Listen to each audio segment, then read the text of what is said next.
Now let's talk about the business case. The business case is a very important document in project management because it precedes the authorization of the project.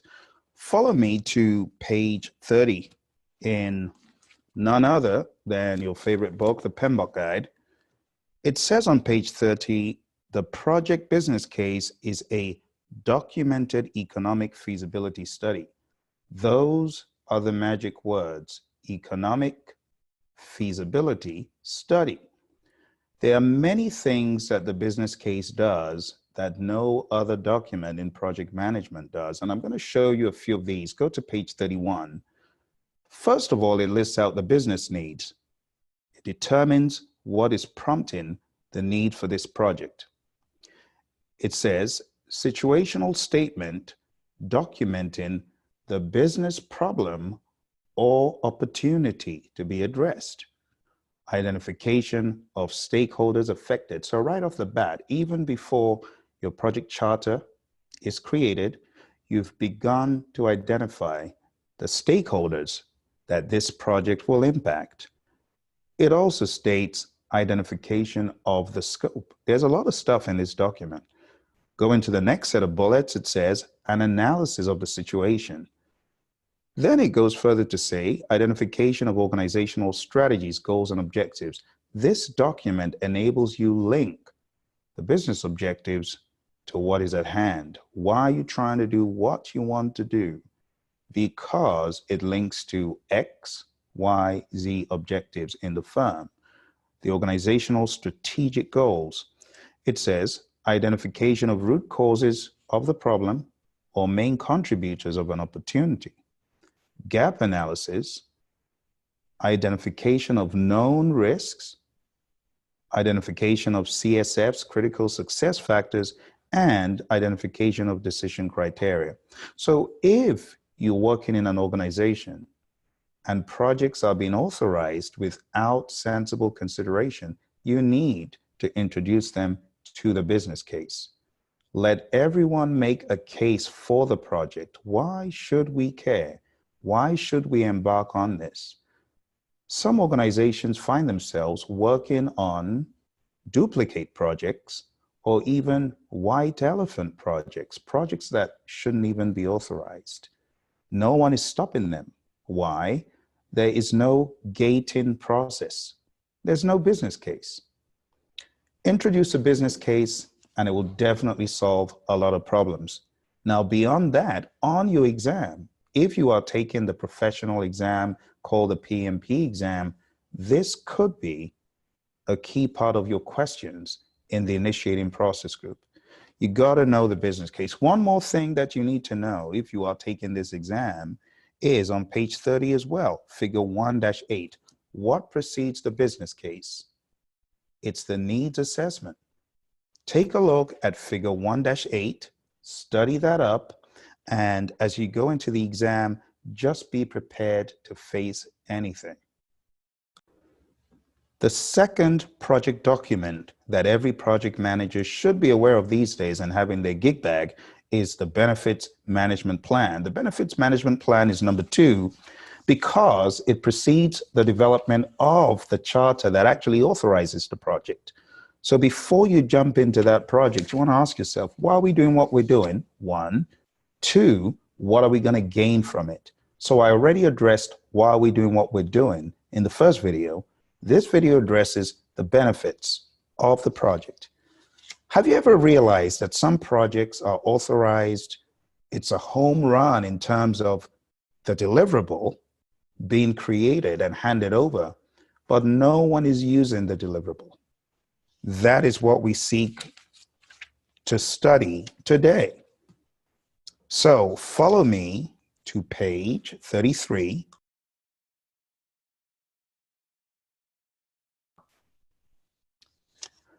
And in page 33 of the PMP Guide, you see the Project Benefits Management Plan, also known as the Benefits Management Plan. What does this plan do? The summary is this. It gives you a blueprint for managing the benefits to make sure that those benefits are harnessed and realized. Let's read very quick on page 33. It says the project benefits management plan is the document that describes how and when the benefits of the project will be delivered and describes the mechanisms that should be in place to measure those benefits. In other words, what are the benefits to start with? How will they be realized? When will they be realized? How will they be measured? Who is going to be responsible for measuring them? How do we know when the benefit has been realized? Questions such as that. So if you take a look at the bullets on page 33, you've got target benefits. That is the expected tangible and intangible values. You may ask the question, what exactly is the PMI referring to here by these intangibles? Let me show you a few of these. Follow me to page 7, still in the book. I call your favorite book. Really quickly on page 7, what do you see? Examples of tangible elements include monetary assets, stockholder equity, utility, fixtures, tools, market share. Why do we call these tangible? We call this tangible because it can be measured. We can take a look at the market share in the mobile phone space and find out, what does Apple own? What does the Android space occupy? Or getting more specific, mentioning other names I don't want to go into. But going into the next set of bullets, examples of intangible elements, those that you cannot measure that easily: goodwill, brand recognition, public benefit, trademarks, strategic alignment, and reputation. Those are some of the benefits. Those are some of the reasons we authorize projects. But the question is, are we really realizing those benefits? In order to realize those benefits, page 33 is telling you, 1, target the benefits, know what they are, have some idea of what that is. I was speaking to a PM a few weeks ago, talking about benefits in the firm. And the PM said, Phil, the only benefits we have here is revenue. And I said, that goes in line with the PMI's talk about these benefits. As you can see here, it says financial value is expressed as net present value. What do we call the benefit cost ratio? It's the ratio of benefits or revenue, which goes to show you benefits don't necessarily have to be always revenue. But in a lot of companies, it is revenue. In other companies, it could be those intangibles. Second bullet says strategic alignment, how well the project benefits align to the strategic business objectives. Time frame for realizing the benefits. When are we going to realize them? We need to realize this in the next 4 months. If we don't, the project is almost as good as a waste. Benefits owner needs to be realized or recognized, metrics to measure the benefits, assumptions, the factors expected to be in place or to be in evidence, and the risks of not realizing the benefits. This is a key part of project management today. No wonder anyone taking this exam called the PMP exam should be well aware of the benefits management plan. Number 2 on my list of must knows for the exam. The project charter. This is the third important document on my hit list as you get ready for your exam. Now, the project charter needs no introduction. There are many things that we know about it, but there are certain things we don't know about it. In order to do great on the PMP exam, and in order to do awesome on your projects in the real world, you should understand what authorization of a project really means. It is preceded by a business case and a benefits management plan, and it is building upon those two to highlight the most important pieces of these documents and to put them all together and further add clarification as to what the critical success factors for the project are. We would call that the success criteria. So why don't you follow me to where this is? Well, let's go to page 81 in your favorite book, the PMP Guide. Page 81, all of those bullet points under 4.1.3.1, they are all important. Take no prisoners. Don't let any one of these go free. All right? Project purpose, measurable project objectives, and related success criteria. High-level requirements, high-level project description, overall project risk. Overall project risk. You got to understand that. Go to the risk chapter and understand the difference between individual risks and overall project risks. That is important. Summary milestone schedule, pre-approved financial resources, key stakeholder list. A lot of people think a stakeholder list means a stakeholder register. It does not. So make sure you pay close attention to each one of these. What constitutes project success? Project approval requirements. Who decides the project is successful? Project exit criteria. Assign project manager. Name and authority of the sponsor. A lot of stuff. But did you know that part of the developed project charter process that a lot of people forget about is on the page staring you right in the face on page 75. Let's take a look at page 75. It says, the key benefits of developed project charter are that it provides a direct link between the project and the strategic objectives of the organization. Does that sound familiar? Definitely. You heard this in the first episode.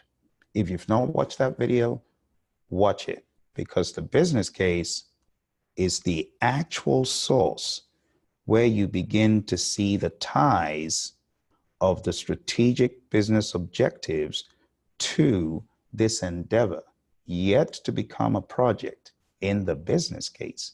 Now it is becoming a project because this authorizes it. It is no longer a candidate going through the gating process. It is now about to become a project. So the developed project charter process is a very important one. Someone says, Phil, why should I have a charter? We already know what the project is about. You may know. What about your team members? What about people, stakeholders who need to be involved in the project? Your project charter is the easy flyer to give.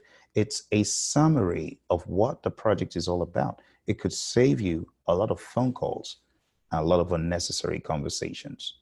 Have a project charter, and for your exam, definitely know what comes along with it by virtue of the outputs.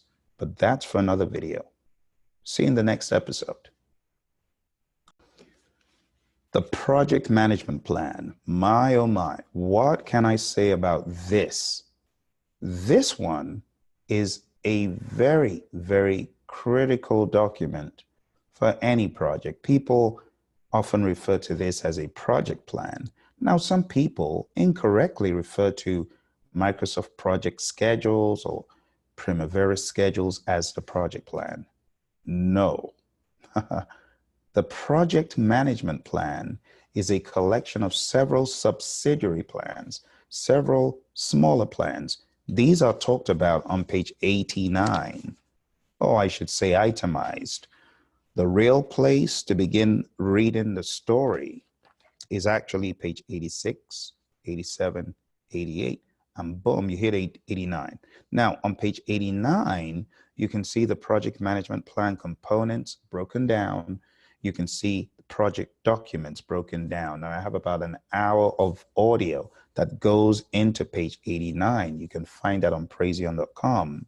This is going deeper into these components and their relevance in the project management plan, and how you should not be sidetracked with the juxtaposition of project management plan and project documents. There's no correlation between the items listed from 1 to 18 on page 89 of your favorite book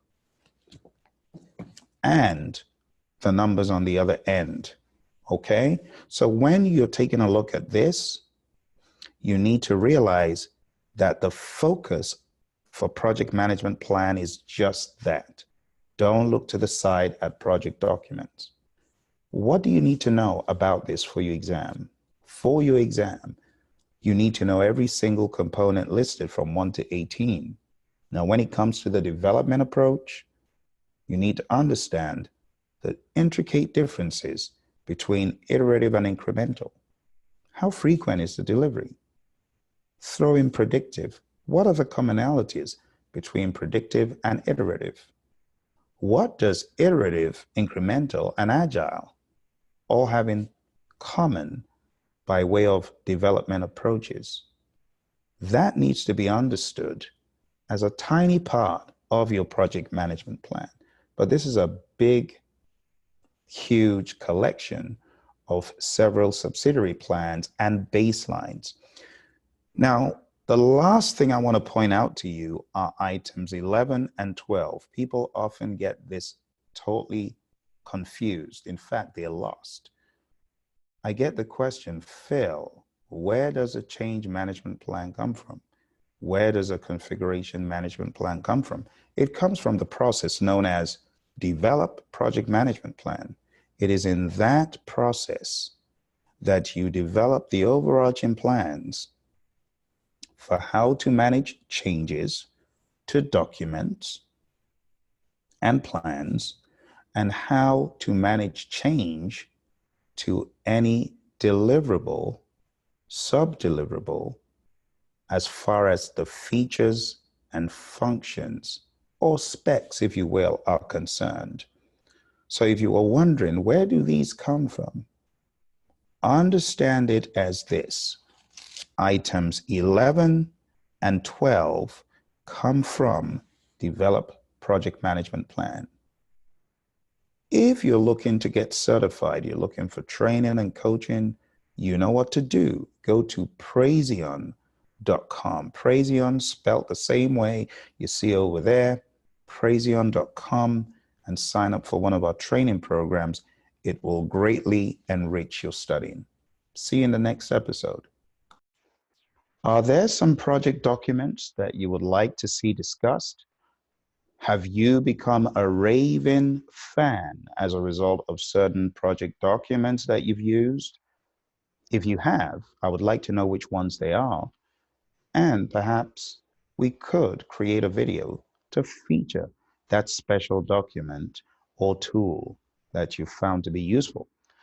Today, we're talking about a tool I have found to be phenomenal in managing projects, software projects. Now, before we get into it, let me excuse my loose language by calling it a tool. This is actually an output of the collect requirements process.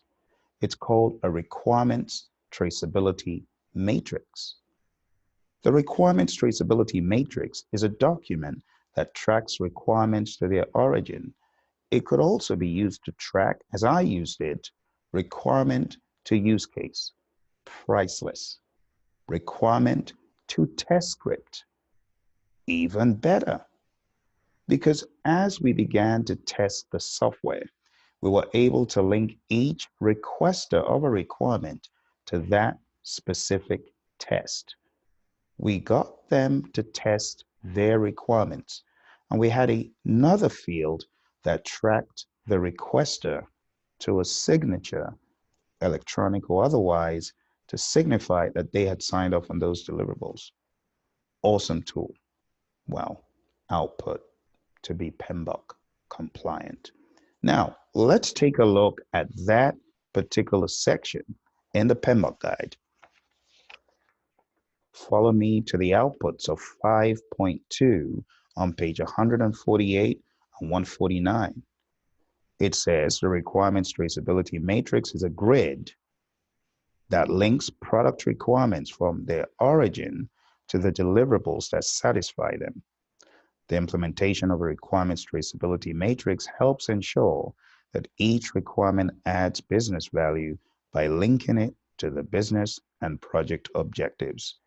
It provides a means to track the requirement throughout the project lifecycle. Pretty remarkable. The project that I used this on the most had so many requirements coming out of the woodworks, we needed something to keep them straight.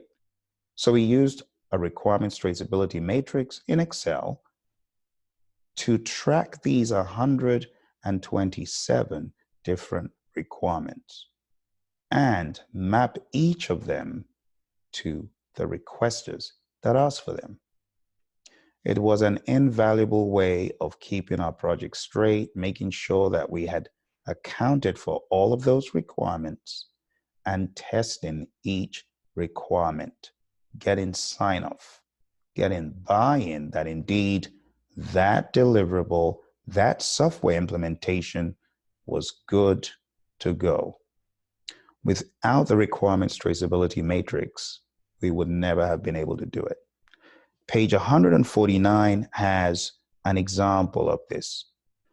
It's got a requirements description and many other fields. However, one thing it is missing, in my opinion, is the source. Who did it come from? And this is one of the most valuable pieces of the requirements traceability matrix. So if you're getting ready for your PMP exam and you're wondering, what is the relevance of this versus requirements documentation? This is a summary. There are many projects where you will not track a requirement to a requester. You'll not track a requirement to its origin, but you definitely will capture those requirements. Let me give you some examples of these on page 147. These are called requirements documents. The catchphrase for anything that falls outside of requirements traceability matrices could be bucketized under requirements documentation. These are requirements in a different form, but again, it provides valuable insights as to how the requirements meet the business need. So if you go to page 148, it itemizes the types of requirements that such a document could capture: business, stakeholder, solution, transition and readiness, project requirements, quality requirements. Not every project uses an RTM, even though I've listed it as one of my favorites.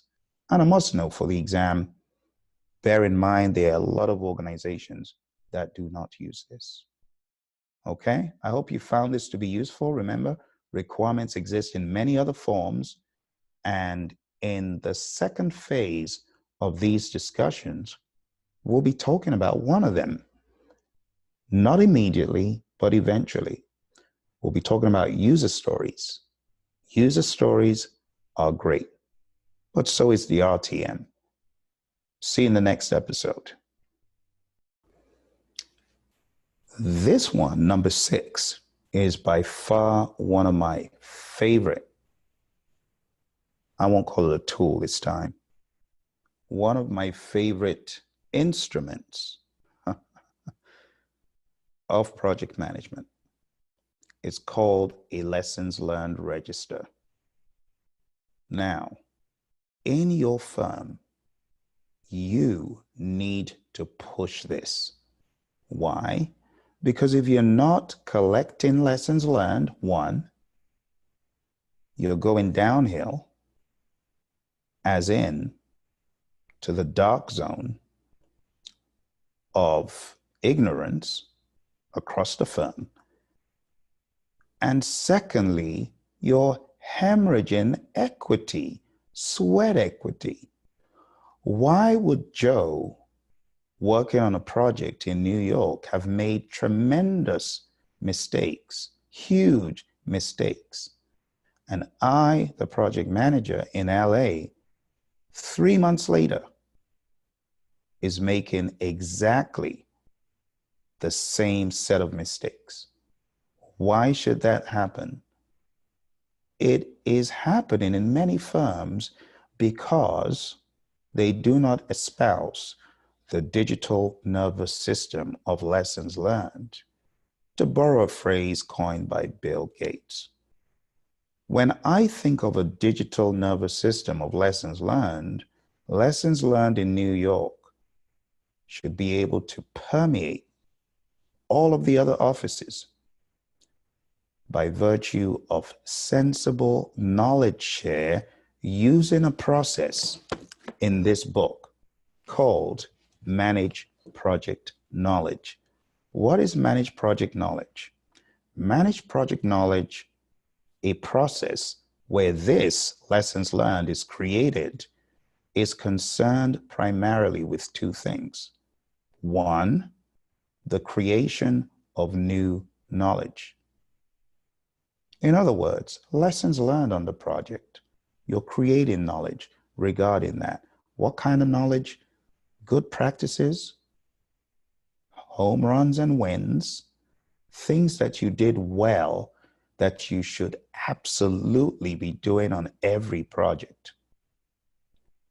Secondly, you want to capture those things that you should never in your life, in a million years, catch anyone in the firm doing. Now, the problem with a lot of firms is they have some lessons learned document, but no one is using that knowledge. It's like having a pot of gold, sitting on the pot of gold or digging a hole and throwing it in and forgetting all about it. That is what lack of the execution of the managed project knowledge process could do.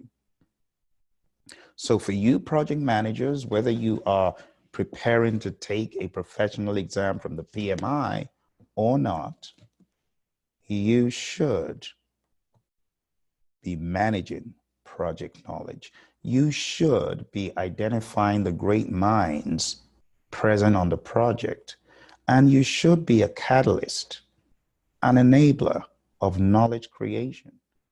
And then you want to harness that knowledge. Put that knowledge in the lessons learned register. But like I said, that is not what a lot of people struggle with. What a lot of people struggle with is the use of the knowledge. So follow me to chapter 4 in integration and page 98. Manage project knowledge. Let's read it. It says, manage project knowledge, where this is created, is the process of using existing knowledge and creating new knowledge. Did you see that the use of knowledge came first? It is important to use what exists. Be aware of what exists. You might be reinventing the wheel, so be aware of what exists and then create new knowledge afterwards to achieve the project's objectives. But not just that. Watch the follow-on statement that a lot of organizations are missing. And contribute to, it didn't say project learning, organizational learning, organization-wide. People are hemorrhaging value, hemorrhaging sweat equity because they are not harnessing and utilizing the lessons learned. They have a very poor system or no system. They dump them in Word docs that cannot be well searched, cannot be well cataloged, and often go into a black hole. I was training a firm a few weeks ago. They said, Phil, this is one of the areas we do the worst in. We're good at what we do, but we're horrible when it comes to sharing these lessons learned. Collecting them isn't the problem. We do need a tool. Do you see? A lot of firms have this issue. Now, if you're getting ready for the exam, you got to know that the lessons learned registers across many different projects are going to be funneled ultimately into the lessons learned repository. Were you aware of that? The lessons learned repository is an organizational process asset update. So in closed project or phase, if you are aware of the PMBOK guide, that is where the lessons learned ultimately go for archiving into the lessons learned repository, and ultimately it becomes part of the OPAs into the organization's corporate knowledge base, if you will. You got to understand the flow.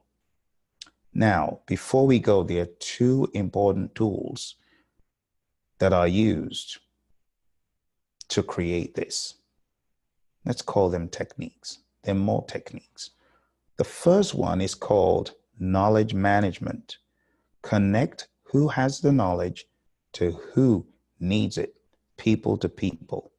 The second is information management. Connect the information and the person who needs it. Connect the person to the information. Where does the information reside? In a library somewhere.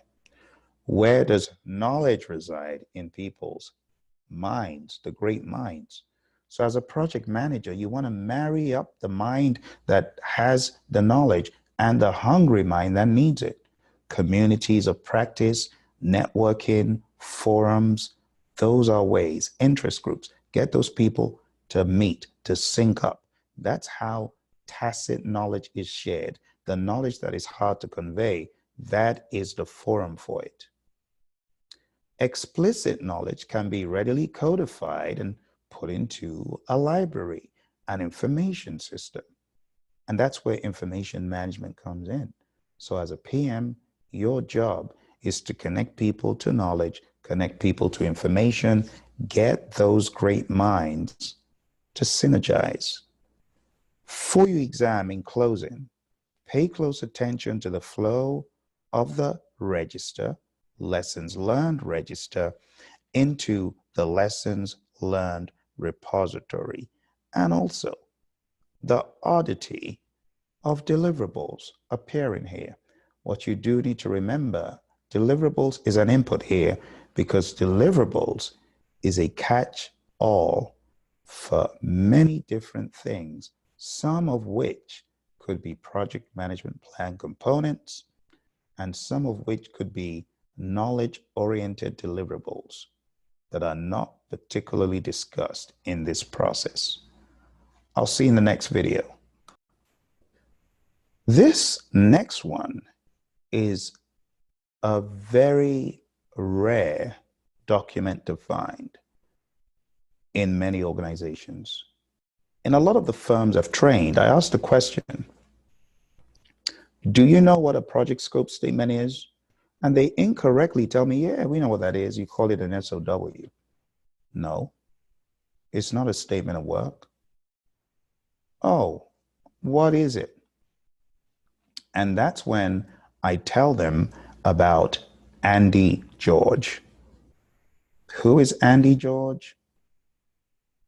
Just search on YouTube, Andy George chicken sandwich.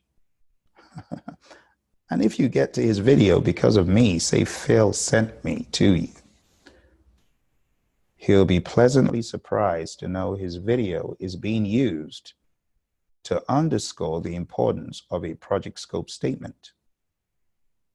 In Andy's video, there's a concept of how to make anything, everything, including a chicken sandwich, from scratch. How do you make a chicken sandwich from scratch? Now, imagine a stakeholder saying, I want a chicken sandwich as my deliverable. That's the project, create me a chicken sandwich. And you go away and say, okay, we'll create you a chicken sandwich. Okay, so you want some mayo, you want some lettuce, you want the chicken. Okay, we'll make it. Then, just as you are about finishing this chicken sandwich, there's a walkthrough, there's an audit. And the customer comes by your site and is horrified to see what you're doing. You are using certain ingredients, condiments that are certainly not what the customer wanted. What did the customer want? A chicken sandwich made from scratch. Instead, you went to the local store and bought all these condiments. Customer says, no, no, no, no, no. I want the lettuce grown from scratch. I want the chicken farm raised, fresh. Sorry, Peter. I want the bun for the chicken sandwich baked, made from scratch. I want the ketchup made from scratch. And you, the performing organization, oh my gosh, what have we done here? We have started a project without a project scope statement. What does the project scope statement do that other documents do not? Where do we even start from? First of all, the project scope statement outlines exclusions and inclusions.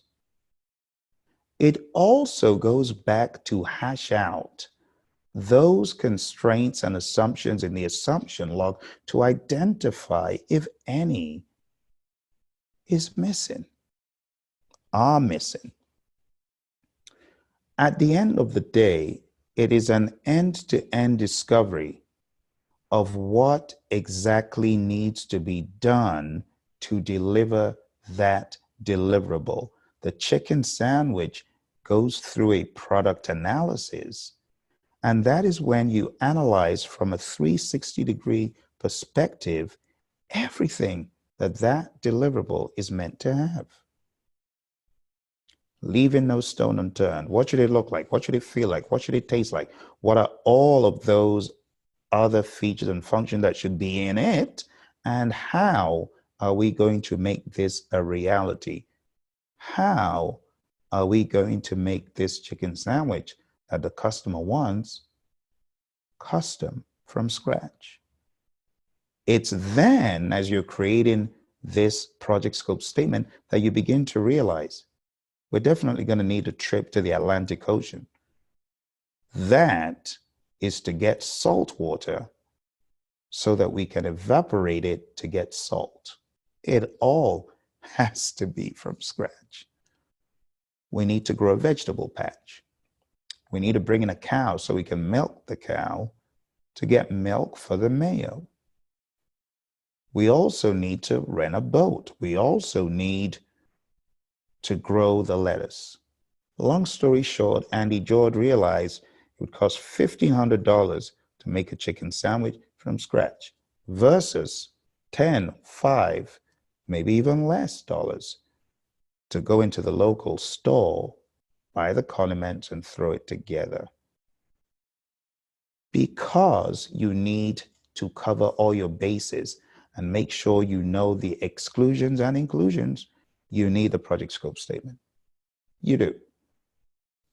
A lot of firms are wasting time and money by not accounting for the inclusions and exclusions and not doing a product analysis. So they discover too late what they created isn't what was needed. Have you ever seen that comic strip? What the customer said they wanted, what they really wanted. Huge disconnect. How the project manager understood it. You ever seen that comic strip? Google it. What the customer really wanted. Cartoon, comic. You should be able to see that. So all of that to say, this document, the project scope statement, is invaluable. And if your company is involved in a lot of predictive project management, predictive life cycles, and they are not using this, it is unfortunate that they are not using it. 5.3 is where you can get all of this. But I want to show you on page 151, if you're taking the PMP exam or any of the PMI exams, let's read. It says, Since all the requirements identified in the collect requirements process may not be identified in the project, may not be included in the project, the defined scope process, watch this, selects the final project requirements. Wow, did you know that? I'm dropping some gold for you and I want you to highlight it. Go read up that entire thing. It says this process where we create this document selects the final project requirements from the requirements documentation. Now, if you watch the previous video, you see I talk about requirements traceability matrix versus requirements documentation. It's very clear. You can see for yourself that this will take the requirements documentation and filter it to get the final requirement set. It then goes further to say it then develops a detailed description of the project and product, service, or result. And that is what your project scope statement does. I wish I had more time to go into much more detail, but if you take a look at page 154 and 155, you can begin to see the differences and similarities between it, in other words, the project scope statement, and things like the project charter or any other document you may be getting muddled up. This is invaluable. Let's read. Some of the things in the project scope statement are product scope description. It progressively elaborates the characteristic of the chicken sandwich, of the product, of the deliverable. It says deliverables. It outlines everything about the deliverables in great detail. In some instances, it could be a summary description. So bear in mind that this document, though the payoff would be great if you needed to go into a lot of detail, on some projects, high level is sufficient. So you got to tailor your application of this. Then it says acceptance criteria. Bear in mind, acceptance criteria is different from approving authority, and that is also different from critical success factors or project success criteria. You got to keep all these terms straight. And that's why you can see the project charter on page 155 next to the project scope statement, because sometimes people get these terminologies mixed up. And if you're taking the exam, the best I can say is read the detail. If you are looking to take the PMP exam and you're looking for training and coaching, you like live coaching, you like this delivery method where it's as though you are right with me, right here in the studio with me, you need to go to pmsucceed.com, because right now we have 35 hours of live training exactly like this, where you can ask questions and converse with your trainer and coach for the PMP exam. I encourage you, check out pmsucceed.com. And also, if you prefer studying self-study, but you enjoy this delivery, go to Praizion.com. Praizion.com, as it's spelled over there, here, somewhere on the screen. Make sure you sign up for the self-study training. I think you'll greatly enjoy it. Thank you. It's your friend Phil here, just trying to help someone who needs a little bit of encouragement in their project management. See you in the next video.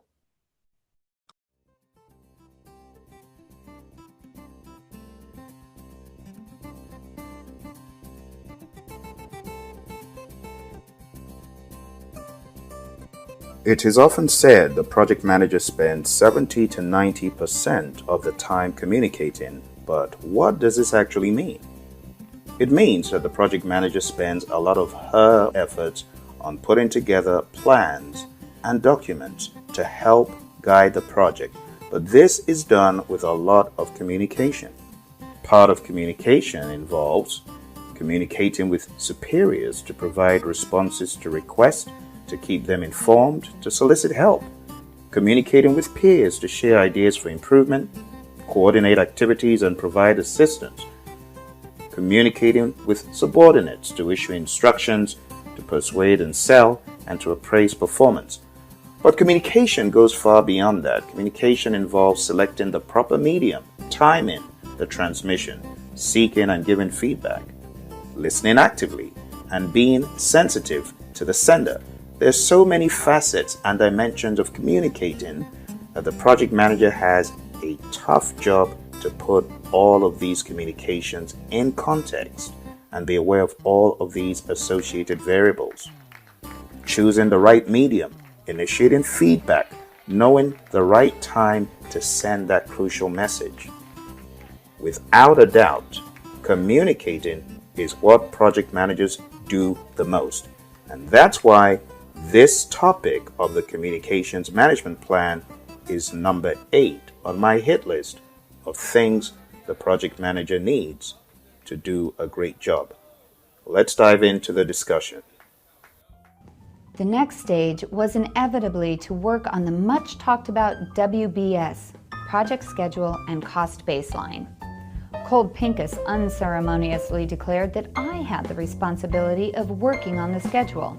In other words, it is now my duty to lead the development of a work breakdown structure, resource list, associated project costs, and a monster schedule while working with several other project team members who are already over-allocated in other projects without any sign of availability. I sent out invites for several meetings for the next few days and spent the rest of the afternoon researching the project and collaborating with all the subcontractors and vendors we would likely use on the project. It was a nice change, seeing them in the physical as opposed to just a hologram. It's amazing how the traditional way of communicating has made it so far in this day and age. You've probably heard the saying, if you fail to plan, you plan to fail. If you fail to plan communications, just forget it. Just forget. Because communications is by far one of the most important pieces on any project. We know projects fail, but projects fail in a massive way due to lack of communication. It's one of the #1 killers of projects, the failure to communicate in an effective manner, the failure to speak to other stakeholders, the failure of the project manager to realize that this is a core ingredient for project success. Follow me to the PMP guide. I want to show you something here really quick. Let's go to page 57.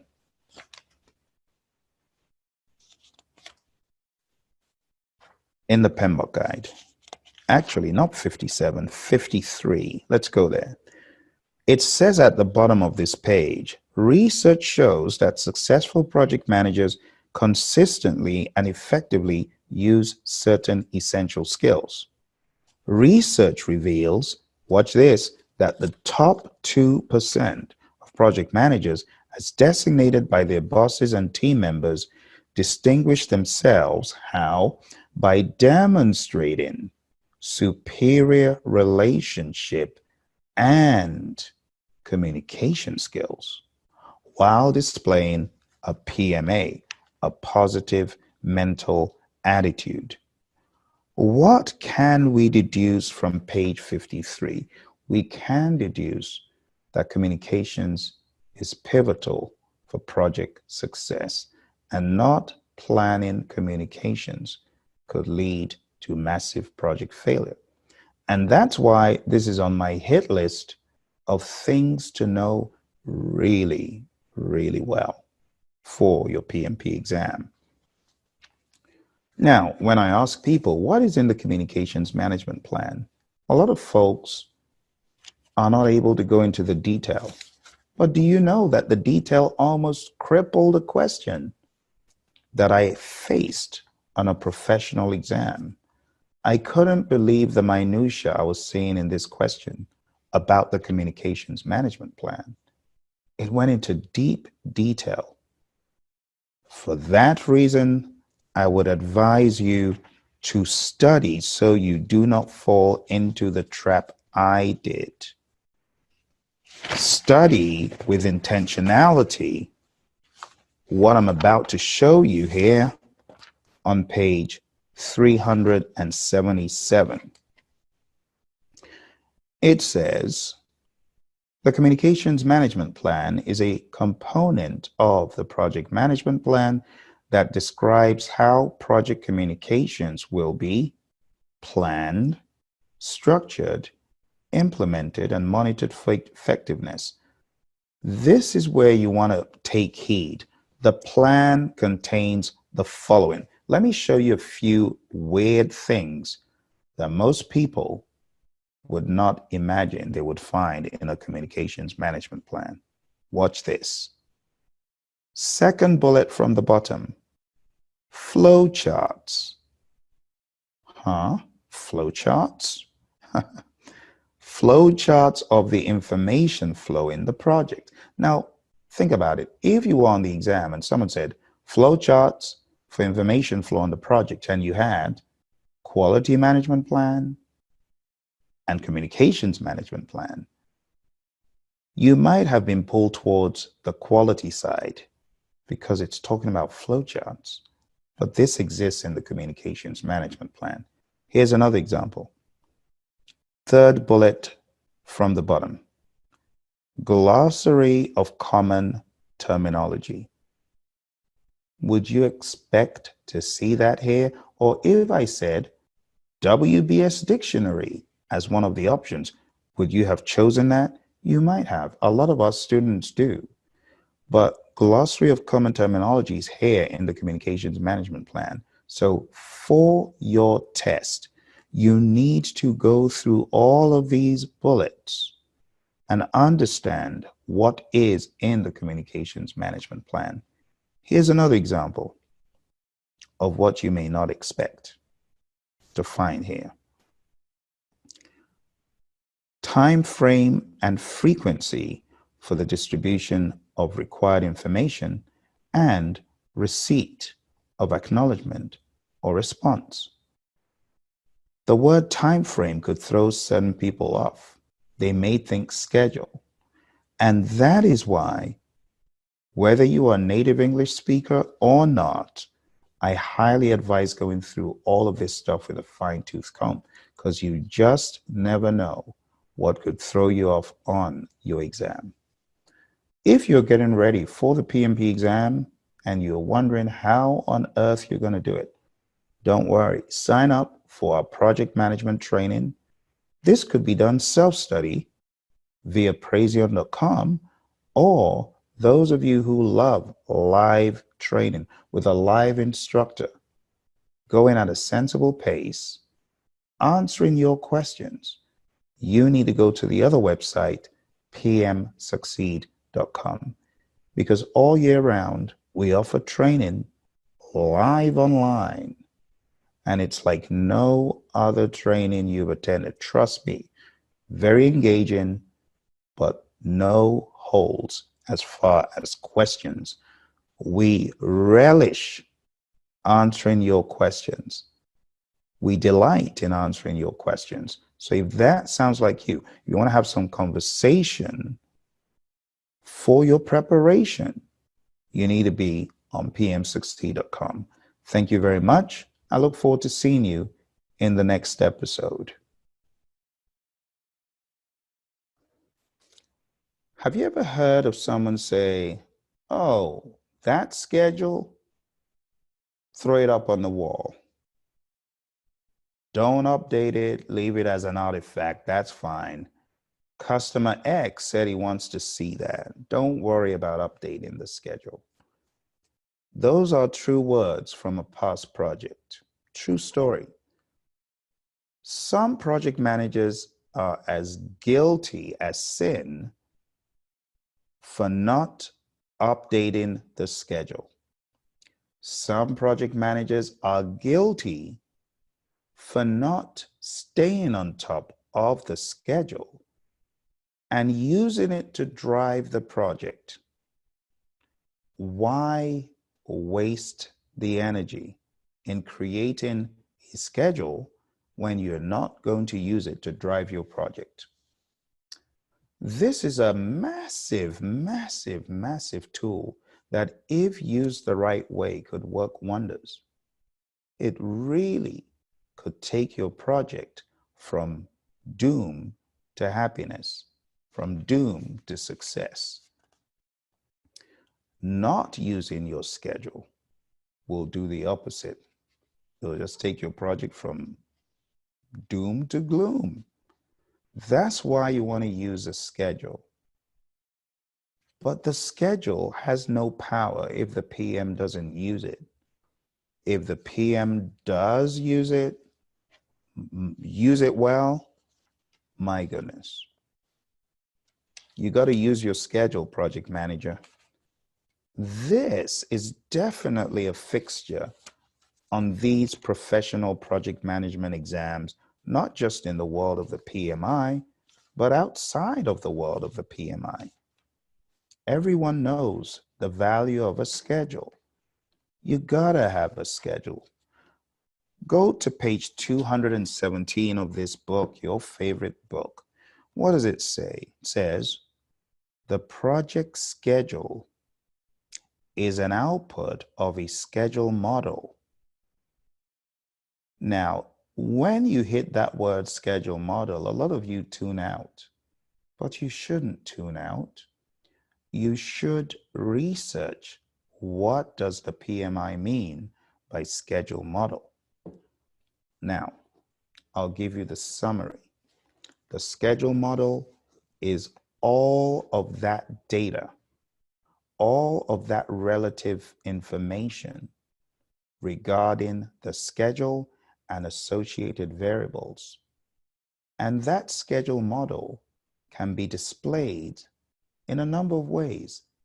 It could be manipulated in a number of ways with IT software, such as in MS Project or Primavera and the like.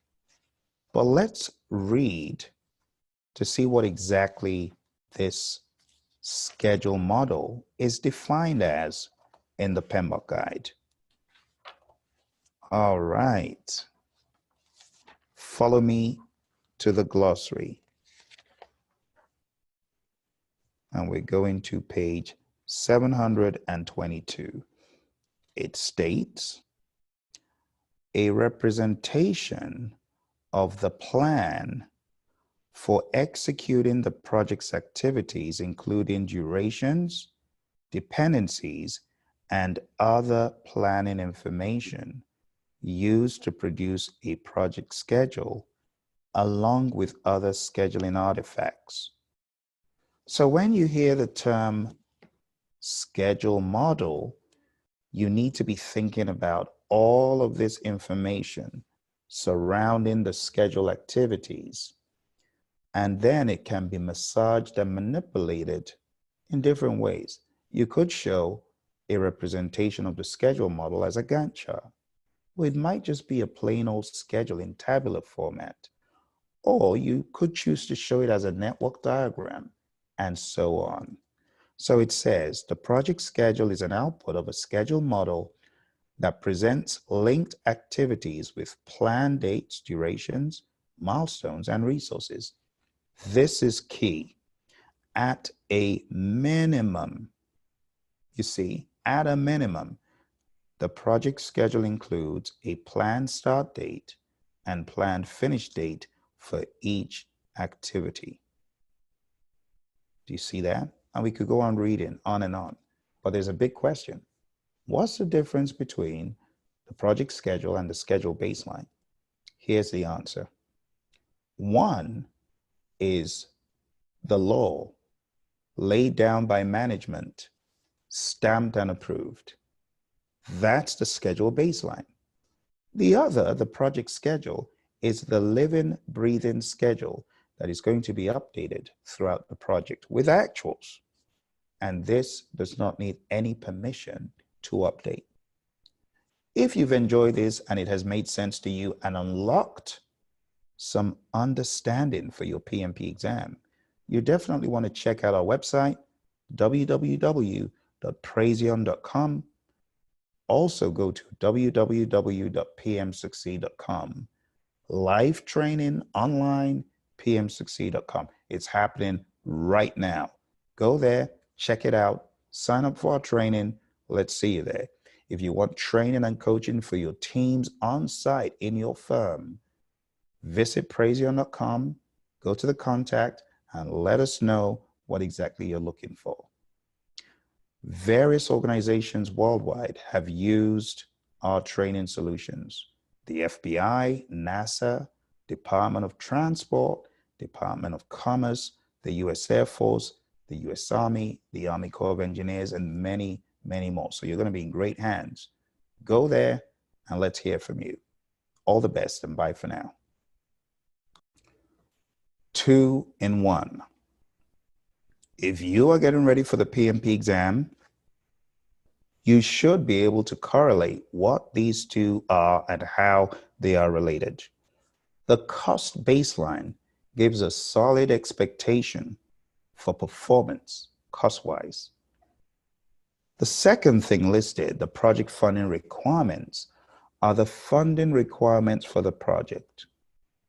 These two are critical for success, especially on projects where the available funds needs to be well synchronized and timed so you don't run out of cash to get the deliverable done.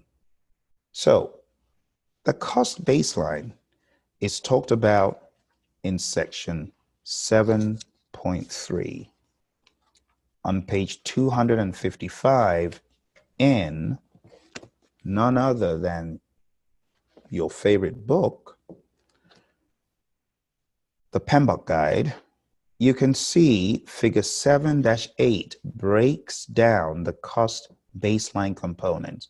For your exam, you need to know this figure 7-8 really well and understand what it means to say project budget versus cost baseline.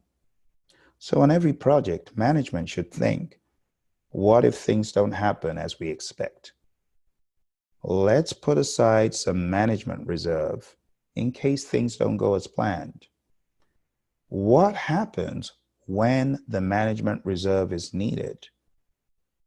You ask for permission, you ask for help. That management reserve is then taken out, whatever quantity you need, and it becomes part of your cost baseline when it is authorized. But in order to discover this, you're going to have to read deep. Let's go to page 254, the last section there. It says management reserves are added to the cost baseline. Someone say, what? Indeed. This is why you need to read the PMBOK Guide. There's a lot of stuff in here that is not in your average study guide. Seriously. Management reserves are added to the cost baseline to produce the project budget. As changes warranting the use of management reserve arise, the change control process is used to obtain approval. Watch this. To move the applicable management reserve funds into the cost baseline. So if you didn't take notice of that, please do now. You never know which questions you're going to face on your test. Last but not least, the project funding requirements are also talked about here. As an output, page 253, it says the expenditure of funds should be reconciled. No, not that. I beg your pardon. That is one of my favorites, but not that one. It's on page 256. I beg your pardon. Total funding requirements and periodic funding requirements are derived from the cost baseline.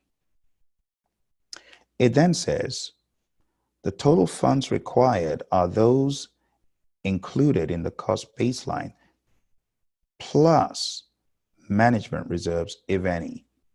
Funding requirements may include the sources of the funding. So all of that to say there's a lot of stuff in this book that needs to be mastered before you exam. Do yourself a favor, get into the details, make sure you know what you need to know. If you're wondering, how can I get more training like this? Go to Praizion.com. Also go to pmsucceed.com. Take a look at our training schedule and see when you can join one of our classes. If you want to study self-study mode, go to Praizion.com and check out our first panel on that screen. It's the self-study course of 35 contact hours. And that concludes the first 10 in a series of many regarding the power instruments of project management. Thank you for joining me, and I'll speak to you soon. Quality. Quality has various connotations to different entities. Before embarking fully on a project, it is important to understand the level of quality. First of all, in a statement of work or an RFP, and beyond that, getting into the project itself, you should have a similar understanding of quality to the customer, to the client. For that reason, the quality management plan is needed to put everyone on the same page as far as what quality is and how those quality standards will be achieved. Now, quality standards could be in-house, they could be regulatory, they could be from the perspective of the customer. And it's very important to align all these. Let's take a look at what the quality management plan is by opening up our PMBOK guide, 6th edition, and let's go to page 286. It states here, the quality management plan is a component of the project management plan that describes how applicable policies, procedures, and guidelines will be implemented to achieve quality objectives. It describes the activities and resources necessary for the project management team to achieve the quality objectives set for the project. The quality management plan may be formal or informal, detailed or broadly framed. Some organizations that are involved in quality do not have a quality management plan, and that surprises me. As a project manager, we need to begin to make a difference in how projects are run by introducing these valuable tools, such as the quality management plan. I once trained a company involved in building vessels, and while they had a quality process, they did not have a solid quality management plan from end to end. There was a piece in the plan that was missing. Can you guess which piece was missing? Typically, when you talk about quality, people immediately gravitate towards QC. But QC is not the only thing in quality. In quality, we have 3 processes. Broad categories of these are plan which quality standards you seek to achieve, then execute your plan to achieve this by carrying out processes to assure yourself that indeed the work is being done to those quality standards. And lastly, check the final product to ensure that indeed quality was achieved. The process that I've found to be missing oftentimes is the manage quality process or quality assurance, where you assure the customer that indeed quality standards are being met in the processes being carried out. This could be applied to any walk of life, any product, any project from any industry. It could be applied to an engineering project, a healthcare project, a food service delivery project.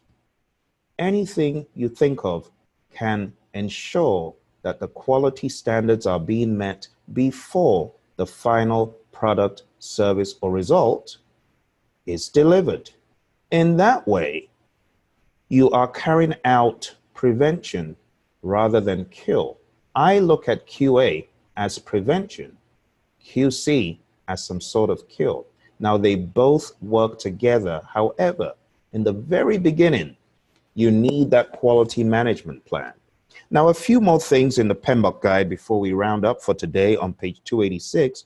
It states the quality management plan may include quality standards to be used on the project, quality objectives of the project. Those quality objectives could be set forth in an RFP, some statement of work from the customer, quality roles and responsibilities, project deliverables and processes subject to quality review, quality control and quality management activities planned for the project. That is the QA I'm talking about. Those activities that assure customers before the end of the project, those need to be planned in. Quality tools that will be used for the project and major procedures relevant for the project, such as dealing with non-conformance, corrective action procedures, and continuous improvement procedures. Some companies may not refer to QA as QA or QC as QC as strictly as we do in the PMBOK guide, but whatever happens, it is important to ensure that quality is planned, quality is managed along the way by making sure we carry out activities to assure the stakeholders that indeed quality is being met, and lastly, to check the deliverables, be it 100% inspection, be it some random sampling, and things such as that. I hope this helps you. Now, for your exam, those of you who may be taking a professional exam from the PMI, be it the PMP or the CAPM, I would like to point out the last few sentences on page 286. That first paragraph in Quality Management Plan 8.1.3.1. It states, the quality management plan should be reviewed early in the project to ensure that decisions are based on accurate information. The benefits of this review can include a sharper focus on the project's value proposition, reductions in cost, and less frequent schedule overruns that are caused by rework. As you're working on your PMP or CAPM, realize that the benefits of each of these plans and processes are important for your success. One more page in the quality aspect is where the plan quality management process is talked about. Again, the key benefit of this process of putting together a quality management plan is that it provides guidance and direction on how quality will be managed and verified throughout the project. This process is performed once or at predefined points in the project. So what does this tell us? This tells us that quality management is not a one-time thing.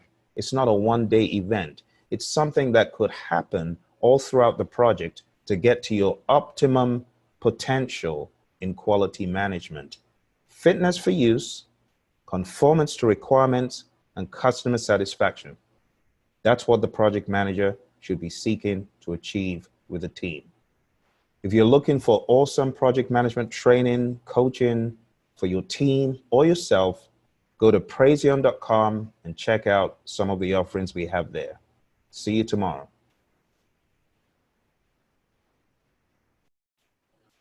One of the major tasks of project personnel is to manage problems, misunderstandings, issues, if you will, on projects. But there's a broad classification of things that fall into the bucket of issues.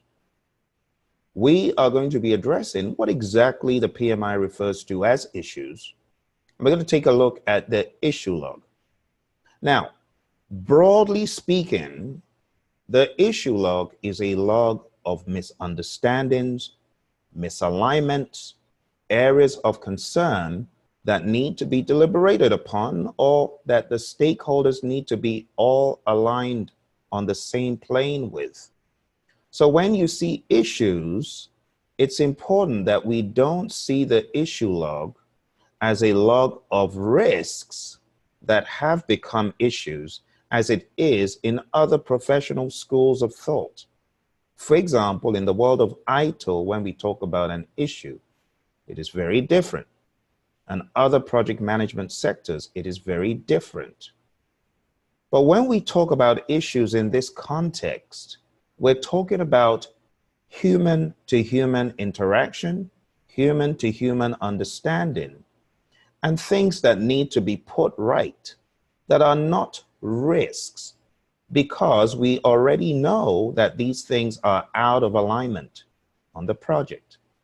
So follow me to the direct and manage project work process in this book, where this is talked about. Now, if you're taking a look at the future editions of the PMBOK guide, this topic is pretty much the same.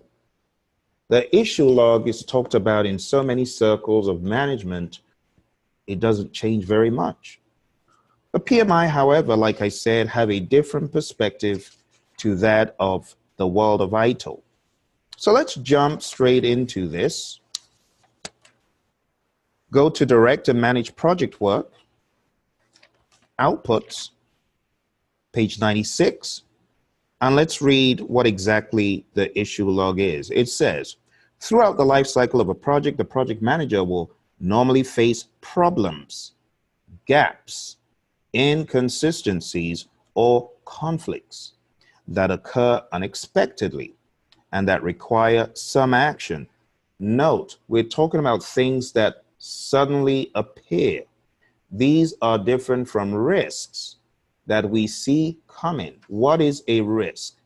A risk is an uncertain event that could impact your project positively or negatively. However, in the context of the PMI, we view a risk as an identified uncertain event. We refer casually to these other events that we may not have visibility of as unknowns. So there's a difference between an unknown versus a risk. There's no such thing as an unknown risk. Now, this may come as a surprise to some folks who have not gotten into the nitty-gritty of risk management and opportunities management. But I can tell you that the issue log is a log of things that have not been foreseen in the past, but things that have suddenly happened unexpectedly, as it's written here on page 96 of the PMBOK guide. Problems, gaps, inconsistencies, or conflicts that occur unexpectedly and that require some action, so they do not impact the project performance. So when we talk about an issue, we talk about something we need to take action on. It says the issue log is a project document where all the issues are recorded and tracked. Data on issues include issue type, who raised the issue and when, description, priority, who is assigned to the issue, target resolution date, status, and final solution. These are different parameters, different fields, if you will, in your issue log. Now, your issue log may be very different, but the bottom line is it should capture these things, especially the assignment of who is going to solve the issue. The target resolution date, the status, and final solution are also important. It then states the issue log will help the project manager effectively track and manage issues, ensuring that they are investigated and resolved. That is the key thing about issues. Risks, we could accept risks. Issues need resolution. That's why they're issues. The issue log is created for the first time as an output of this process, although issues may happen at any time during the project. The issue log is updated as a result of the monitoring and control activities throughout the project's lifecycle. Now, follow me again to one more place in the PMBOK guide where we get clarity on this topic. And this is going to the glossary. And we're going to the issue section in the glossary, page 709. It says, issue, a current condition. Note the word current. Current means happening now, right? Current condition or situation that may have an impact on the project objectives. Issue log, a document, project document, where information about issues is recorded and monitored. Now, for good measure, I would like to show you One more thing to be aware of. In perspective, as you're studying for your exam, and this is the definition of a risk. Let's read page 720. It says, risk, an uncertain event. Do you see the difference between something that is currently happening, something that unexpectedly happened, versus an uncertain event or condition that, if it occurs, if is associated with risks, not issues. Issues are certain. They're happening now. Risks are uncertain. There's an if factor associated with them. If it occurs, has a positive or negative effect on one or more project objectives. So we've learned that issues are not risks. We've learned that the issue log is not a log of risks that have occurred. No, risks are tracked in the risk register. When they have occurred, they are also tracked and logged in the risk register, but the issue log is not for that. One more place of interest before we wrap up for today is in managed quality.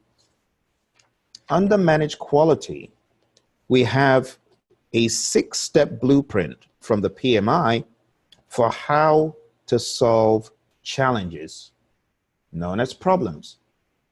You often hear issue and problem resolution lumped together. That is because the dig-sieve method talked about here is also useful in solving problems. So if you're faced with a problem or you want to intentionally solve a problem with your project team, use what is on page 295 as a guideline. Let's read problem solving. It says problem solving entails finding solutions for issues. So it's not enough to just log issues. We have to resolve issues or challenges. It can include gathering information, additional information, critical thinking, creative, quantitative, and or logical approaches.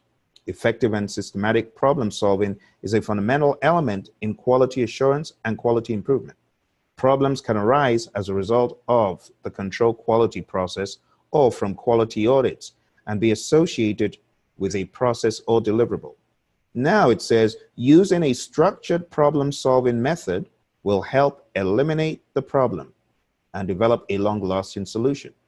And that's what I'm getting at. Having a deliberate approach to solving these problems and resolving issues is priceless for the project manager. Now, this is called, in my world, the dig-sieve approach, D-I-G-C-I-V. What do these stand for? Let's examine them one by one. D, define the problem. 2, identify the root cause. 3, the G is for generate. With your team using critical thinking, thinking out of the box, develop solutions, plausible solutions. So you want to generate possible solutions for the problem. Now, the sieve, the CIV, the C is all about choosing the best solution. The I is about implementing the solution, and the V is for verifying that the solution indeed worked. Hence the acronym dig-sieve, D-I-G-C-I-V. Define the problem, identify using your Ishikawa, using your fishbone, if you call it that, identify the root cause. Remember, the cause, the problem, the effect, that model is also espoused in the world of risk. Cause, risk, effect.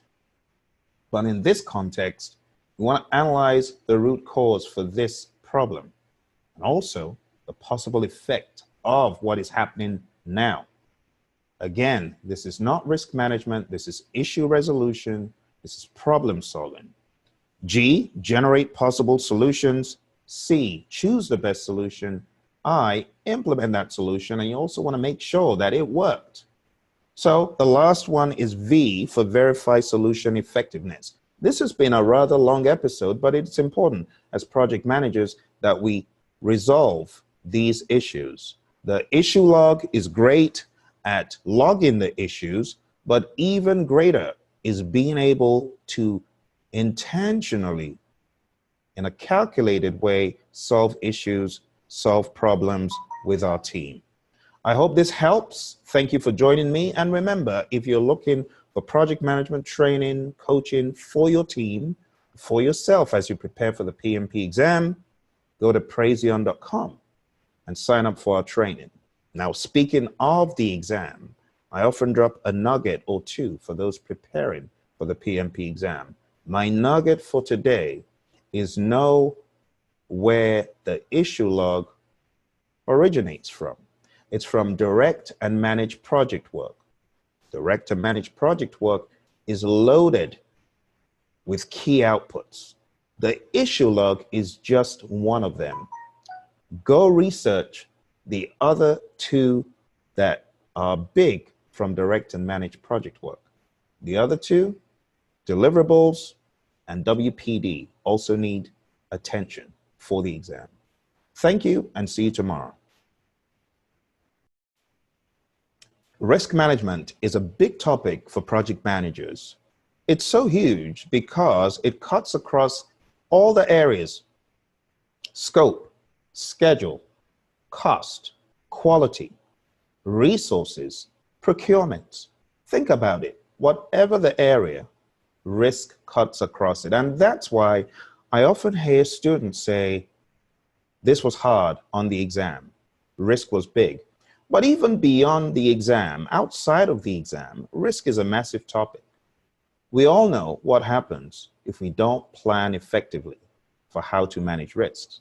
And that's why this is one of my favorite documents of project management, or to be PMBOK precise, let's call it a plan. One of my favorite subsidiary plans. Now, this is talked about extensively in the PMBOK guide. The coverage is massive. One of my friends, Dr. David Hilson, is someone who was very instrumental in putting this together. In fact, he was in charge of this chapter in the PMBOK guide. Very well covered, extremely detailed. I would encourage you to check out his channel. It's called the Risk Doctor channel. If you go to the Risk Doctor channel, your mind will be blown with how intricate risk could be when you address it from a professional perspective. We also have a curriculum that we developed to help RMPs in the making, professionals of risk management who are seeking to take the PMI's exam, the PMI-RMP. More about that on Praizion.com. But let's take a look at the risk management plan. This plan is massive. It could contain so many different things. The possibilities of what it could contain are summarized in the PMBOK guide. So let's go to page 405, and we're looking at the 6th edition. Bear in mind that there is also a standard for risk management, and that standard has got other details and takes on risk management. But let's take a look at this for now. So we're taking a look at one of the inputs, first of all, to planning risk management. And the point I'm trying to address here is risk management cuts across so many areas. And that's the relevance of the project management plan or whatever exists of it coming in here as an input. Let's read. It says, in planning project risk management, all approved subsidiary management plans should be taken into consideration in order to make the risk management plan consistent with them. So as you're coming out with your risk management plan, you need to consider any parts of scope, the scope baseline, schedule baseline, the scope management plan, the schedule management plan, the cost management plan, so on and so forth. Anything that exists in the project management plan should be considered.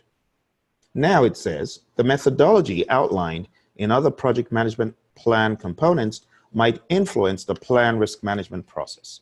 Now, with that understood, let's take a look at what is in the risk management plan itself. So follow me to page 405. Let's take a look. It says, the risk management plan is a component of the project management plan that describes how risk management activities will be structured and performed. But what is in this plan? 1, risk strategy, overarching risk strategy. There's a difference between the strategy versus the methodology. The strategy is a high-level approach to risk in general. The methodology, which is a second bullet, defines the specific approaches, tools, data sources, and other minutiae that will be used to manage risks on the project. The third bullet is roles and responsibilities. Who will do what in terms of risk? The fourth is funding. Where do we get funding from? I've heard from the past that students say, Phil, we do not manage risks in a calculated fashion because we don't have the funds to do it. Now, while that's a bit blown out of proportion, there does need to be funding to perform activities related to project risk management. Timing. How frequent will these activities take place on the project? And the last bullet on page 405 addresses risk categories. The risk breakdown structure, which is a term Dr. David Hilson coined back in the early 2000s, is shown on page 406. Just like we have other breakdown structures, work breakdown structures, organizational breakdown structures, we also have a risk breakdown structure. The risk breakdown structure breaks down risks into categories. It states a common way to structure risk categories is with an RBS, which is a hierarchical representation of potential sources of risk. An RBS helps the project team consider the full range of sources from which individual project risks may arise. Let's turn the page over to 407. Stakeholder risk appetite. What do we mean by appetite? How much food are you willing to eat? How much food are you hungry to eat? What kind of appetites do you have? Link the appetite to hunger. In order to quantify or qualify hunger, you typically attribute it to a size of food. And then to qualify or quantify appetite, you link it to hunger for something. So when you think about risk appetite, you got to think about how hungry is the stakeholder for an opportunity. How hungry are you? How much risk are you willing to take on to pursue the opportunity? That's how you need to be thinking about that. It says the risk appetites of key stakeholders on the project are recorded in the risk management plan as they inform the details of the plan risk management process. In particular, stakeholder risk appetite should be expressed as measurable risk thresholds around each project objective. Watch this.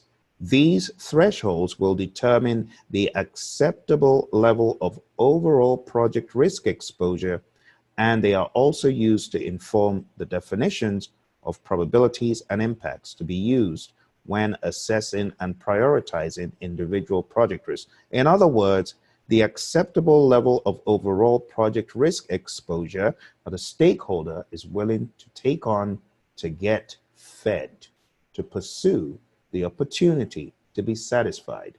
So you got to link the appetite to the opportunity.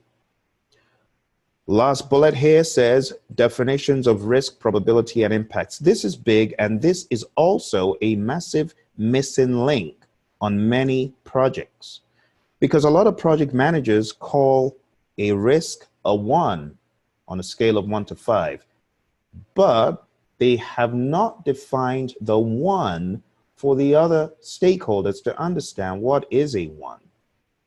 And that's why on page 407, the example of definitions of probability and impacts is a great takeaway for every project manager that manages risks using a probability and impact matrix without definitions. We got to define these. Some firms are awesome at doing this, but others lack what a 1, 2, 3, 4, 5, whatever the scale is, what those numbers really mean. So in this example on page 407, you can see what very high means. Very high in terms of probability means greater than 70%. Very high in terms of impact, looking at the schedule perspective, is greater than 6 months. Very high in terms of cost is greater than 5 million. So this is a method to follow when you're working on risks with your team. The next page, we have the probability and impact matrix, which takes those definitions, puts them into a matrix, and it's a rapid way for you to identify a risk score. The probability and impact matrix have probability ratings and an impact rating, and multiplied, these give you a risk score. All of this should be addressed in the risk management plan. So you can see why it is a massive document and it needs careful consideration by way of the possibilities. Now, this is not always as massive on every single project, but the possibilities are endless. Just remember that in your organization, the approach to risk may be very scaled down. But if you're working on a high visibility project where the stakes are high, you want to up the ante on your risk management approach. The last two bullets here are reporting formats. Those should be in the plan, and tracking how risk activities will be recorded and how risk processes will be audited. I hope this helps you frame an understanding of what exactly the risk management plan is. It's a plan that defines and guides your risk management approach. We look at the strategy, but we also get into the methodology. Thank you for joining me. Remember, visit Praizion.com, take a look at the curricula I told you about, and don't forget to check out the Risk Doctor channel. Talk to you tomorrow. Procurement Management Plan. The Procurement Management Plan is a plan that guides project managers, team members, anyone involved in the project about how procurement activities will be carried out. Now, this plan could be very helpful, very instrumental for project success. It's a plan that needs a lot of calculation and careful planning before producing. But when it is done, the payoff could be huge, especially when you're working with many different vendors, subcontractors, suppliers, whatever your organization may call them. I would like to encourage every project manager that is involved in procuring goods or services for their project to check out what the PMI has to say by actually reading about the procurement management plan. It's a very big document that could exist in massive procurement endeavors, but it can also be scaled down. That's the great thing about the PMI's PMBOK guide, in that this is not meant to be a cookie cutter prescriptive way of managing projects. You can scale up or down the enormity of these plans that exist here. Some of them look very big, but they can be scaled up or down, even beyond what is here. So if we go to 12.1, where this conversation is, and we go to the procurement management plan, you'll discover that a lot of what exists in this plan is business as usual. But sometimes business as usual does not evolve or turn out as usual. Sometimes we've got nightmares on projects, as I've heard as a trainer in many organizations. Some project managers say, Phil, that procurement, it was a disaster. I wish we had known. I wish we had done something different. Let's read what exactly these folks may be talking about. Page 475, it says, the procurement management plan contains the activities to be undertaken during the procurement process. It should document whether international competitive bidding, national competitive bidding, local bidding, and so on should be done. Take, for example, a company that was ignorant about procurement and how it should work in a particular geographic location and ended up employing the wrong demographic. They got penalized for not following the regulatory proceedings for procurement in that area. They awarded the contract to the wrong entity by way of qualifications. So this is something that could make or break a brand, harm reputation. And that's why when you are involved in procurement, you want to make sure you do it right. Even within the United States, there's certain regulatory clauses that companies have to follow when assigning work to firms, contractors, subcontractors, and so on. Well, let's go a little bit further here on 475. It says, if the project is financed externally, the sources and availability of funding should be aligned with the procurement management plan and the project schedule. It then says a procurement management plan can include guidance for how the procurement will be coordinated, timetable of key procurement activities, procurement metrics used to manage the contract, stakeholder roles and responsibilities, constraints and assumptions that could affect the procurement, the legal jurisdiction, that's important, and currency in which payments will be made, determination of whether independent estimates will be used, and whether they are needed as evaluation criteria, risk management issues, including identifying requirements for performance bonds or insurance contracts to mitigate some form of project risk, and pre-qualified sellers to be used. But the talk about planning procurement goes beyond this. Planning procurement and putting this stuff into a procurement management plan could also involve the nature of payments, the nature of contracts, contract types. Those should also be factored in. Are we going to use a fixed price, cost reimbursable, a time and material, and specific to the construction industry? We need to ask ourselves, is this going to be a design build, a design bid build? Is it going to be a build, own, operate, transfer? What is it going to look like? In the services industry, you should also ask the question, what is it going to look like? Are we going to allow subcontracting? Are we going to allow people to employ other people to do the work? Or do we want just one company to be the company we relate with? All of these questions need to be answered in your procurement management plan. Now, typically, the procurement management activities in large companies are handled by a procurement department, but that's not to say a procurement management plan may not be needed for specific projects by the project manager and the team. I encourage every project manager to look into the procurement management plan and see the opportunities that exist, especially in companies where procurements may have gone bad in the past. Find out where you can better manage procurements and create a plan and be more intentional about it. On your exam, there's so much to talk about, but I'm going to have to summarize it really quick. I believe we've got a minute here. For your exam, I would recommend that you look at the differences between the procurement management plan and the procurement strategy. There are some elements of the procurement strategy I talked about, but those are a strategy. These are talked about on page 476. I talked about delivery methods. I talked about delivery methods in construction, delivery methods in contracting or consulting rather. These are talked about here. Contract payment types are also talked about on page 476. These, though they affect the planning of procurement, they are relegated to the category called procurement strategy.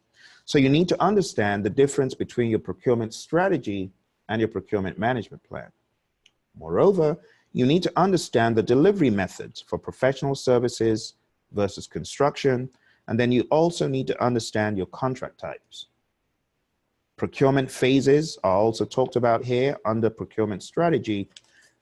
And then going into bid documents, you need to understand how these are different.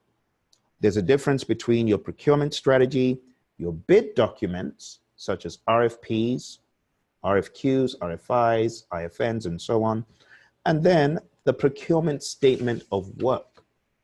That is also a different piece of the puzzle. Now, the RFPs, RFQs, and the bid documents may contain the procurement statement of work, but it is often looked at as its own separate document because of what is in it. So while I don't want to make this a procurement free-for-all, I would encourage anyone who is getting ready for the exam to know the differences between these. And last but not least, page 471 and 472 need to be understood. I hope this helps you in your project management and in your PMP exam prep. Thank you for joining me. Remember, if you're looking for training or coaching to excel in your project management, visit www.praizion.com. Also, check out pmsucceed.com, because every now and again we have live online instruction for the PMP exam where all questions are welcome. Thank you, and talk to you tomorrow. Hello, my friends. Welcome to Project Management Instruments, and here's an example of a change request. Remember that the reason why we document these changes in change request forms is to help everyone understand what exactly the changes are, to catalog them, and to show some commitment to these change requests, because this could take a lot of money. Going through a change request form and analyzing the impact to scope, schedule, cost, and all these other parameters could take a lot of time. And for that reason, we want people to be fully committed to the change request and to be absolutely sure about what they're looking to change. We have alternative considerations, other change requirements, also the element of risk. Now, what the change control board, project manager, whoever is the approving authority should do is look through the change request and analyze it from all perspectives. Bear in mind that this change request should also be logged. There could also be a change request ID on the form, and this could be logged in a database. It could be logged as part of a change log. And as part of that change log, you want to make sure that every change request and its ultimate disposition is logged.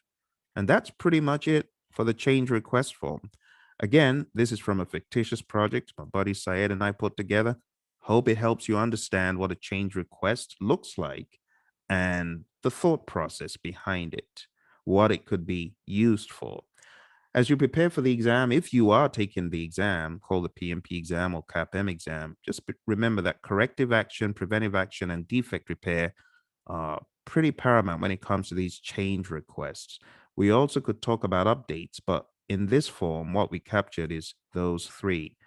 We call it CAPADR, corrective action, preventive action, and defect repair. Hope that helps. See you in the next episode. Welcome to Project Management Instruments. We're taking a look at lessons learned. Now, when it comes to lessons learned, be aware that there are many ways you can collect these. Some people may collect lessons learned by using just text in a document, and some may use a table such as this. And you might actually go as far as categorizing what the area of the project is, what the problem was, or what the success was, and what the impact was, what recommendations are. So in other words, you're going to collect what worked, what didn't, how you overcame it, the lessons you learned pretty much. So in this illustration, we have in scope management, as a recent state law changed, now the project needs approval when using Fabric on each product. The change for scope change and introduce new activity in the approval phase. Now remember, this is a backpack company. They design and build backpacks, and in this project, they're just learning state laws can impact what they do. The impact is fabrics were treated in the lab for resistance to wear and tearing. Moving forward, this practice should be followed. And remember, it's fictitious. So whatever you learn from the project, you want to catalog, talk about the impact, talk about the recommendation, and that's pretty much it. And that's what a change, a lessons learned, I beg your pardon, form could look like. The main purpose is to capture what is the problem, what was the impact, how did you overcome it, what are the recommendations, what went well, what didn't, and what should you do going forward. All right, here's another one from cost management. Some activity cost estimates were done by parametric estimates that didn't match with practical situations. And what was the impact? The impact was some activity in cost increments. Moving forward, other practices like 3-point estimates should be taken into account. And obviously, as a project manager, you know that 1-point estimates, single point estimates are never really that good. For that reason, use 3-point estimates. It's a simple lesson. All right, I hope that helps. See you in the next episode. Hello, my friends. Welcome to this very quick discussion about project management instruments. We're going to start off with the project charter. As you can see on the screen, we have an example of a project charter. Project charters should be used for a high level understanding of the project to put everyone on the same page. The project charter contains various sections, such as the purpose, a section where a case for the project may be made, project description, project and product requirements, project objectives, success criteria, high level scope, high level schedule, high level cost, high level quality. In essence, it's a document. It's just that, a document that authorizes the project. It gives the project manager the authority to apply resources to the project. It puts the project manager and stakeholders on the same page. We also have a key stakeholders list, as you can see here. Name, role, responsibility is all you need in a key stakeholder list. This will eventually be fleshed into a stakeholder register and identify stakeholders. So as you can see, the project charter contains mostly summary information, just enough to put everyone on the same page and to enable everyone know the direction of the project. But that is it. This is a fictitious project charter that my buddy and I created, and it's for a fictitious backpack project. That is really what a project charter looks like. I would advise every project manager to have one, develop one, just like the PMI advocates, because it will help you a whole lot to put everyone on the same page. I'll see you in the next episode. Hello, my friends. Welcome to Project Management Instruments. Today, we're taking a look at requirement documentation. As you can see here, this is a requirement document that is used to gather requirements. We have stakeholder name, the requirement itself. We could even go a step further and talk about priority and the acceptance criteria. Typically, in a requirement document, it will state how the requirement meets the business need. It could also state what exactly the acceptance criteria is. You find these talked about very heavily as one of the inputs to define scope. So the main purpose of requirement documentation is to capture those requirements that may not necessarily be for a product. They could be captured in a document such as this, and this could be used to track the requirements. It's that simple. In fact, this is actually a cut above the typical requirement document because you don't necessarily need to prioritize the requirements in a requirement documentation. That could be done elsewhere. When we talk about the other document we'll be reviewing soon, the requirement traceability matrix, that is one where you find a lot more finesse when it comes to requirements. But the requirement document at a high level pretty much states the requirement, how it meets the needs of the business, and doesn't really have as much fanfare as an RTM, requirement traceability matrix. A lot of times you might see requirements in big, bulky text documents like Word documents with several pages and just written in text form, not in columns like this. So just be aware of that. See you in the next episode. Hello, my friends. Welcome to Project Management Instruments. And today we're taking a look at the requirement traceability matrix. As you can see here, the requirement traceability matrix goes a step further, building on the data that we collected in the requirement document that we saw in a previous episode. In a requirement traceability matrix, extremely important is first the requirement, and then building on that, the origin or source of the requirement. Those are two key fields that you absolutely should be capturing. Now, on top of that, we have priority, category, WBS linkage, verification, validation. In other words, who's verifying it, who's validating it, and an ID for the requirement. We also have the auxiliary information about the PM, the date, and so on at the top. And that pretty much is a requirements traceability matrix. It helps you prioritize the requirements. It helps you track the requirements to their origin. And I mean, everything else is pretty much gravy. Once you're tracking requirements to their origin, you can prioritize, you can categorize them for whatever they are: technical requirements, business requirements, functional requirements, whatever it is, solution requirements. And then if you wanted to, you can track them back to a WBS element.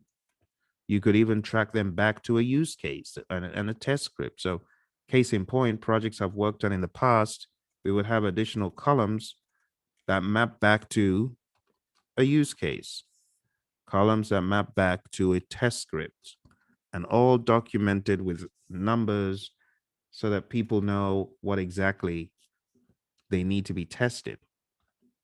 And the column that reads validation pretty much means that you conducted the tests, you validated that indeed this did meet the requirements. And that's pretty much it for the RTM. This is an output of the collect requirements process. See you in the next episode. Hello, my friends. Welcome to PM Docs in a Minute. Today, we're taking a look at the RAM, Responsibility Assignment Matrix. The RAM is a very helpful document that helps map who is doing what. If you take a look at this, you can see we have conduct market research. We have an A that stands for accountable. In other words, passing the buck stops here with this person. In other words, this person is ultimately accountable. And the person here we see is the PM. Now, still taking a look at the PM, in the third responsibility there, we see forecast sales of new backpacks. And we see that is accountable to the PM. However, the doer is the researcher. R is for responsible, and R means the doer. Still on that line, we can see the designer is an I. That means we need to inform the designer, not that they're going to actually participate in the doing, but we copy them in there for informational purposes.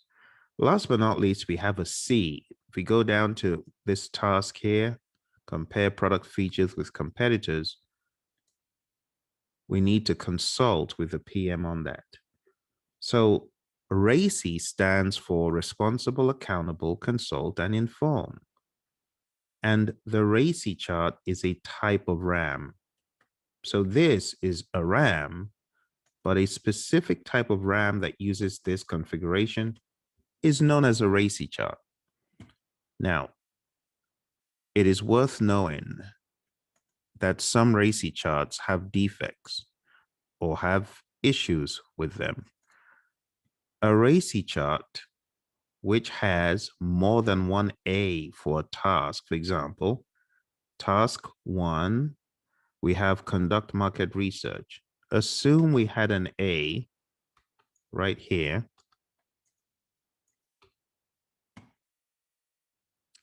If we had an A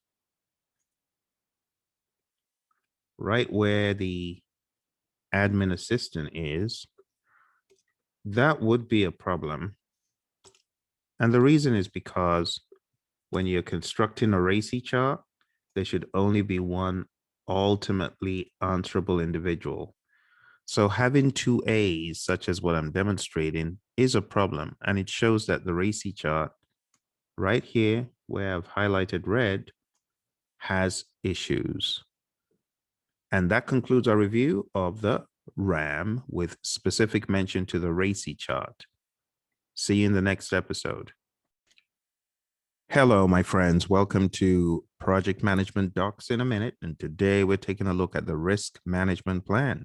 Now, simply put, it's a plan for how to manage risks. It's a plan that decides or helps you decide on how to identify risks, analyze risks, and how to carry out every other process in risk management. It discusses the risk management procedure and approach, as you can see there, the risk identification, the risk prioritization and analysis, which happens in perform qualitative risk analysis, how you'll decide upon the risk responses, how you're going to monitor the risks, and the tools and techniques that you'll use to manage the risks. It could also contain information about things you have seen on previous projects and how you will attack those things on the current project. Again, it's like a blank template for risk management planning. When you are in plan risk management, be aware that not only are you getting your plan for managing risks, you're also getting an overarching risk management strategy, so to speak.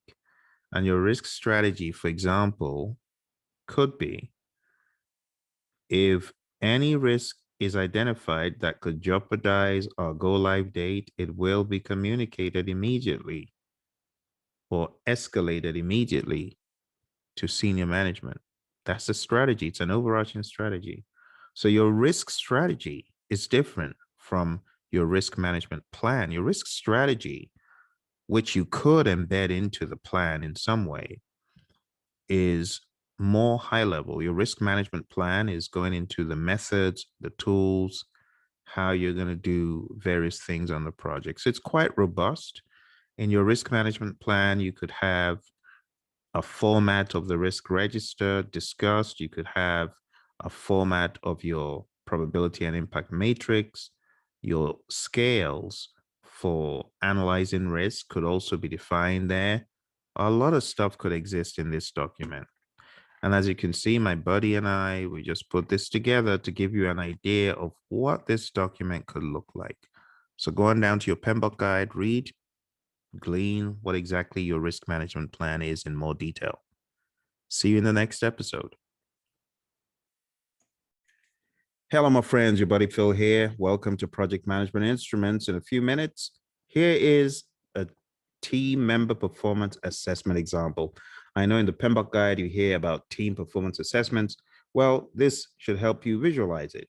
What exactly is it? Well, you can see it's really more like a form where there's a performance assessment of a specific team member. You could do a team performance assessment for the entire team, or you could do it for individuals. In this case, we can see this has been done for individuals. The technical performance review as far as how this team member complied with scope, schedule, cost, quality. We also have leadership, and this could be an open-ended slate to add things such as communication, decision-making, problem-solving, conflict management. And based on what you know about the team member in question, you could go ahead and fill this, or you could ask them to self-score, and then you could score and compare and contrast, give comments, all sorts of possibilities. But TPA, we talk about it so much. Here's a face to the name, Team Performance Assessments. I'll see you in the next video. Hello, my friends, and welcome back to Project Management Instruments. We're talking about the WBS. As you can see, this is a hierarchical breakdown of the project. Right there at the top, you can see something we call the root node. So design, produce, and transform various easy day hikes to multi-day treks, travel, and versatile backpacks. You see that at the root. Typically, that's a lot shorter. Now, when my buddy and I, Syed, created this, we pulled in a lot of data from Microsoft Project, hence the extremely long definition there. You could pretty much just say backpack project. And then under the highest level of backpack project, we have strategize, market opportunity, specification and features, design, closing. And those would be the level 2 items. And then at level 3, we have smaller buckets in conduct market research, determine target marketplace, forecast sale of new backpacks, and so on. And you just keep decomposing until you get to a sufficient level where you know management will be satisfied and where you know you can manage the project. WBS was created back in the late 50s, early 60s by NASA and the DoD. And since it was created, it had been used by so many companies across the world, healthcare, engineering, you name it. So this is one of the must-knows for the project manager. And especially on your PMP exam, it's one of the trio of the scope baseline. Scope baseline is your WBS dictionary, and your project scope statement. We'll take a look at the WBS dictionary in a future episode. Hello, my friends. Welcome to Project Management Instruments. Today, we're talking about the WBS dictionary. In a previous episode, we took a look at the WBS, and we found the WBS to be a hierarchical decomposition of the work on the project to lower levels. In this instrument, this is where we define each level of the work. So for example, work package ID of 1, this is a description of the work involved. who it is assigned to, assumptions and constraints, schedule milestones, resource requirements, and a cost estimate. So the intent is for anyone who wonders, what does this WBS element mean and how much is it likely to cost and what are the schedule milestones? You could go straight to the WBS dictionary and take a look. Now, this is just for a couple of elements. Bear in mind that if you had a 20,000 line long schedule, such as what I had on a previous project, you could indeed build a WBS dictionary for all of those WBS elements throughout that schedule. It could be a very daunting task. In fact, the poor guy who had this as a job had a huge binder he would carry around with every element defined. Big task. So on small projects, the WBS dictionary may not be that big, but on a big project, you can expect to find something of hundreds and thousands of pages long. So that's it for the WBS dictionary. See you in the next episode. Hello, my awesome friends, project managers. You know, you've read chapter 6 in the PMBOK guide, and in chapter 6, 6.1 to be precise, you see the output activity attributes. So I wanted to put a face to the name. This is what it looks like. I like a description given by one of my students. I said, what is activity attributes? He said, it's activity metadata. And how correct was he? It is really like metadata. If you're from that world, this will make a lot of sense to you. So you define activities in the process known as define activities. You get an activity list, but you also could go to the next level, which is creating activity attributes and also a milestone list. These are two of the things that you get from define activities, an activity list and activity attributes.